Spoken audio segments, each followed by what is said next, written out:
show you to my garage.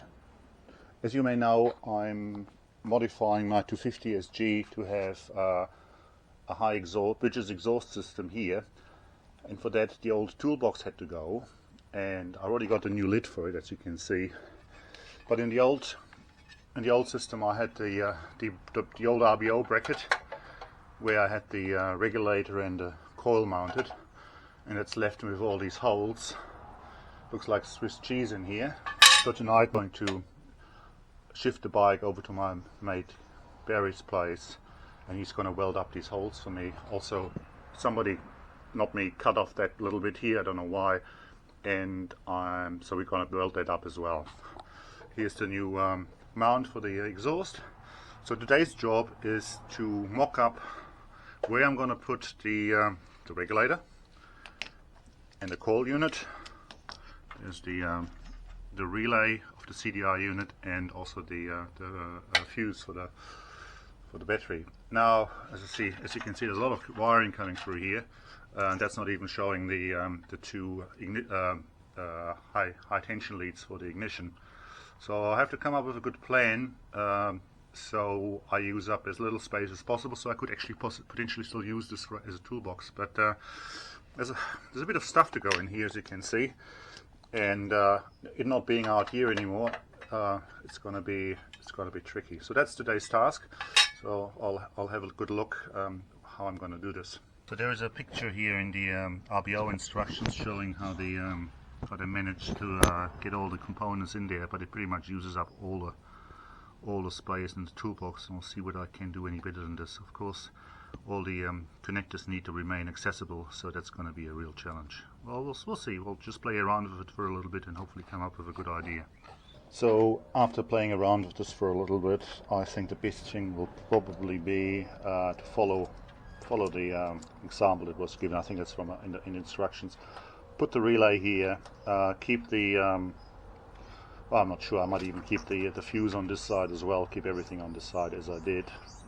That's coming here through the battery compartment from the other side. I could mount a few things on the other side, but then I would have to run a lot of cables through the for the wall here.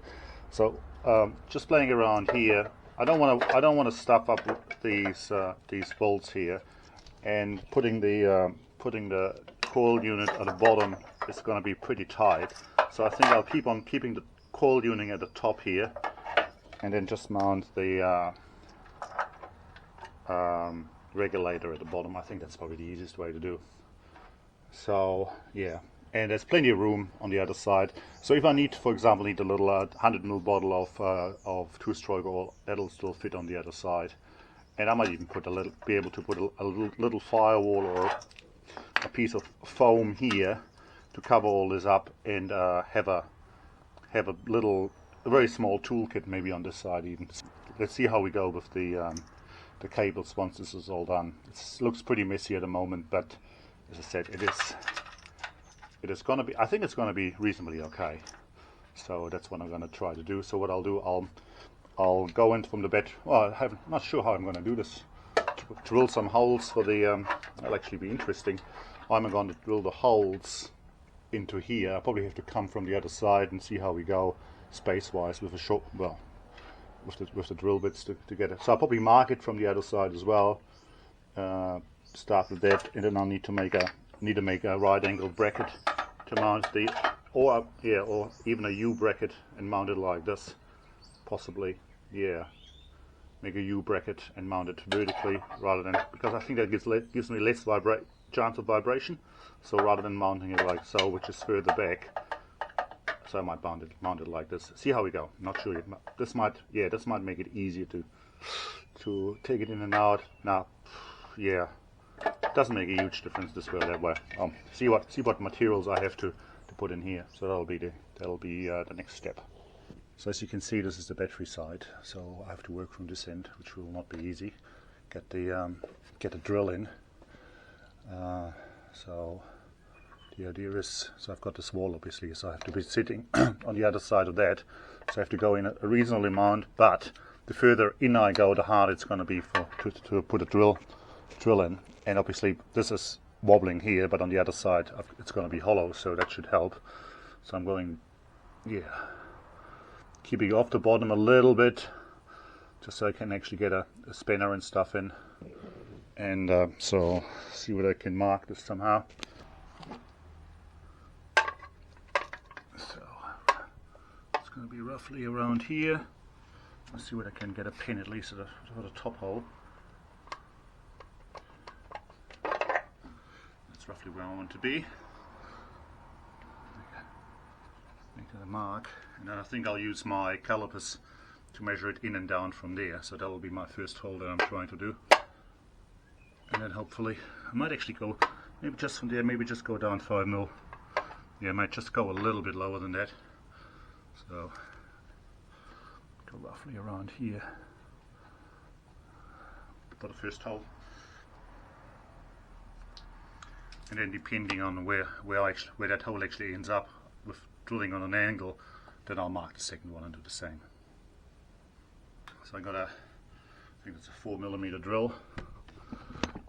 It's going to be hard working around the old, so the angle is not ideal, but then I possibly use a round file to open up the hole to the 6.5mm using an M6 screw. So I'm gonna punch this first, and then I'm gonna drill it. So I've punched it now, so I'm gonna measure the distance to the edge. I can run the distance down, so at least we're gonna be hopefully reasonably straight. So if we go like here and like so,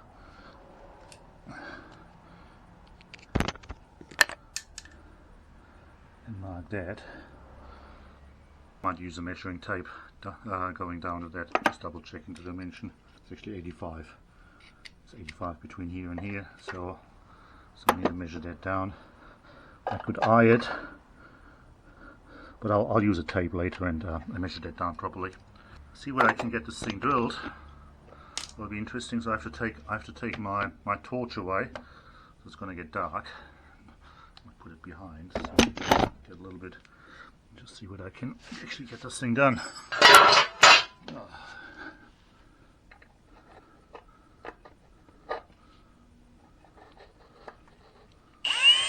The punch didn't really help much.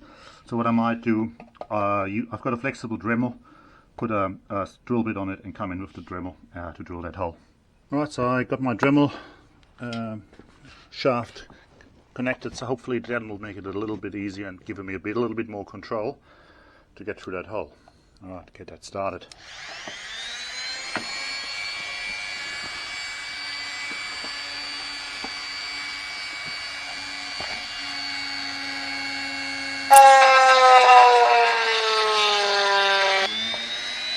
Just give it a little bit more rest here.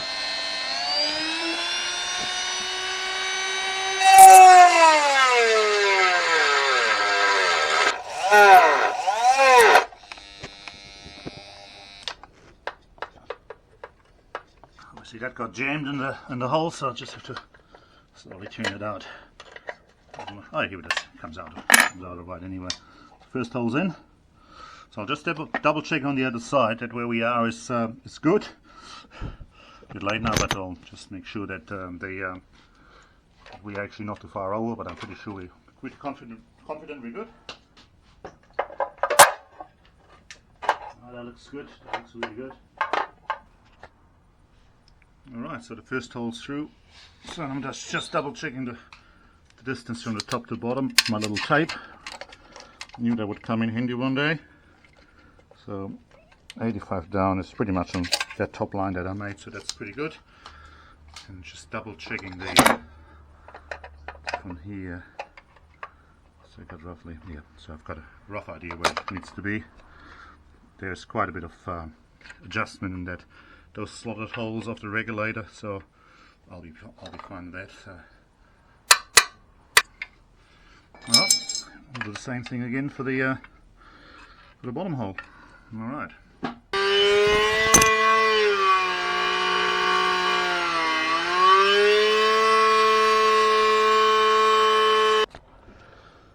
The problem, of course, of these small drills, you shouldn't really run them too fast. On the other hand, my cheap Dremel tool or rotary tool doesn't give me a lot of torque, so it's a bit of I've been burning out a second drill already, so this is the third one for the 2 holes, so hopefully I'll get through now.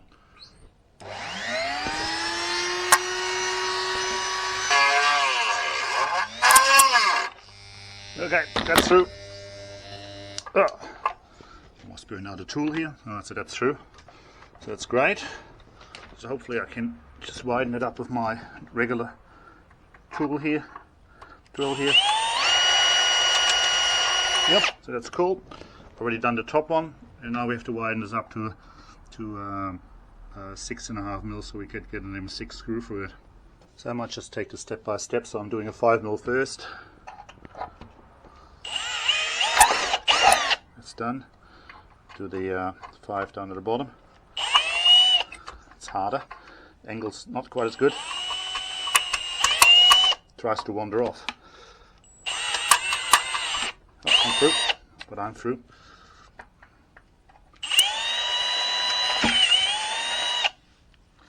Alright, let's just warp the metal a little bit, so I'll just do a little bit of filing off the edges, and then I'll just beat that, put a piece of metal on the other side and just straighten that out.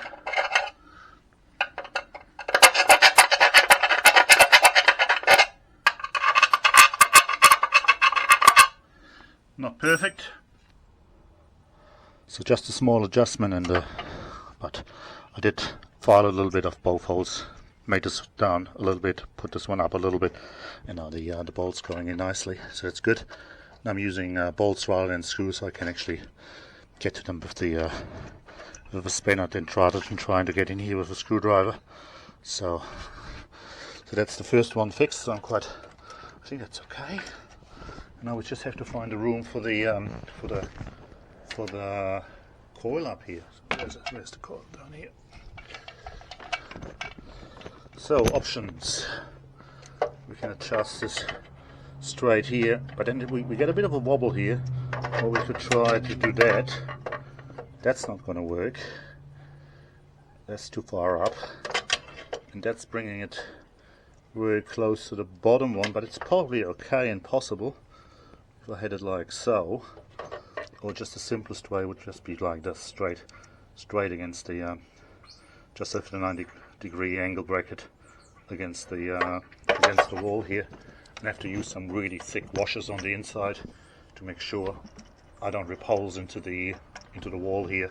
I thought it's good material, but still, I had it with my TF that I had this attached to the back plate of the toolbox, and it ripped a hole through it. So just vibration. This is quite heavy, so there's a bit of stuff going on. So alright, see what I have in my box of metal, and see what I can find myself a nice thick bracket that I can use for that. And then I'll probably go, yeah, still probably go in from the bottom and make that bracket and then put it in here. Alright, so I just fabricated a little bracket for the coil unit, just a 90-degree bracket, a couple of holes for these, and a couple of holes to go against the toolbox. So the screw heads will just perfectly clear each other, and I might later even just weld those bolts into here, so it will make it easier to fix it and remove it later. Okay, so next step is to drill some holes into here from the other side, obviously, and fit that temporarily, just see how that goes. I've drilled the first hole for the bracket for the coil unit. Just one thing you should be aware of when you're drilling on an angle like this, don't go in with the full width at the end of your hole size. So M6 should be 6.5, but coming on an angle, I've noticed it when I measured these ones, these actually ended up being 7.5 millimeter because they were on an angle. But so I just went in with 5 millimeters and then just work with a file, and in the end I just opened it up with my sheet metal drill, and then it just widened the hole nicely to the right size. So now I'm going to measure the position of the second hole and put that in as well. But it all seems to come in together quite well. Alright folks, there it is all done. So I've got the regulator here at the bottom, and I've got the coil unit at the top. The coil wires run out the top here. I attach the relay here, and I'm just going to fold everything out of the way And I got these couple of earthing screws in the frame, so I'll take those out once I take the rear wheel out. So the only thing that needs to be routed through here still is the two wires to the taillight, which are here, and I still need to do an earthing, a new earthing screw on this side, which means I keep that side here clear, the bottom and the top and the right hand side clear, so I can still put a few things in here, which is great. So that's what I'm going to do. And on the other side, I'll just go light that up over there. Yeah, so you got the screws, and I'm going to put a big fat mounting plate on the back of these top screws for the coil unit, because of the weight of it. It will otherwise put too much stress on the thin material. There's the screw for the relay over there, and as I said, I'm going to do an earthing screw as well. Okay, so that looks all. I'm pretty happy with that. That's the wires are still a bit of a mess. I'm not sure how I'm going to do this, but in the end, it doesn't really matter. Just make sure that I get anything that could, like looking at this is a 12 volt here, so I'm going to probably put a sleeve over that. Got my fuse here. Leave everything on that side, because otherwise it's just getting too complicated. Keep that out of the way. Maybe put a cover over it or something, and then I've got that space here for the tools and stuff. And there's still a bit of room on the battery side as well, so that's not bad. Considering that this bike won't have any carrier, so no room to put any bags or anything on it. Alright, so the other thing I was thinking about, and I've seen pictures where the coil units are sitting under the seat on the SGS, and I quite like the look of that. And I was thinking of maybe integrating the new CDI coil unit into it, but it's just a little bit too big. So what I might do, I might just make it a dummy and just still mount it, and then just have some cables disappearing under the tank. So it just looks like the coils are sitting here, when in reality, of course, they're not connected to doing anything at all. So that's the plan. So I'll probably tidy this up as well and mount these under the seat. So it looks like a proper coil, a couple of old style coils with then I'll just let those cables disappear here under the seat. Nobody will ever be the wiser, and the real cables are coming out here. So that's the plan. Alright, so tonight I'm taking all of this out again, take that off, take these off, take the rear wheel out. Well, I've transported it to my mate, we'll take the rear wheel out, we'll weld all these up, weld this up, and we're going to weld the little tube for the front mount for the strap down tank here as well. Just turn it around. That's sitting at about 76 millimeters, so it's just a little tube that goes here. So we'll weld that on as well, and then I'll drop it all off at my painters to get it all painted, and of course all these parts over there as well: seat, rear fender, the sump guard, and the chain guard. It's just a question of waiting for the chrome plating for the exhaust manifolds. Alright, so I think that's it for today. Thanks guys for watching. So just to be honest, that bracket that you can buy for the here, I guess it keeps the toolbox mainly free, but to be honest, I really think it's not necessary. I wouldn't buy it again. Thanks for watching, and I'll see you in the next video. Cheers.